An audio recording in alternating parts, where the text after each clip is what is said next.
olmayacak.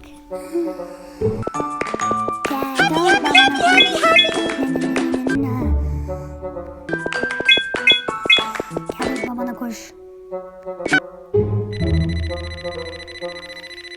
Ben zırhlı değilim. Zırhlı değilseydim.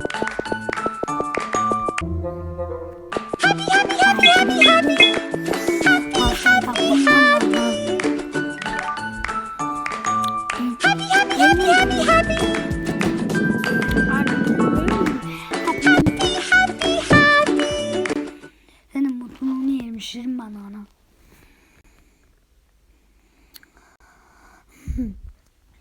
Seni bulacağım.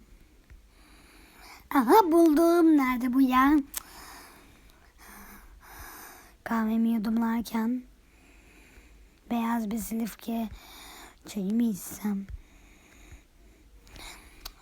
Şu nerede ya? Canım bana acı daha yok.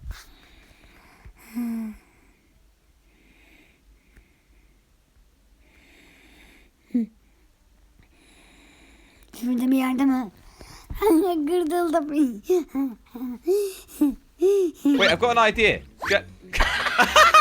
Critter, can you jump? No. I can't jump.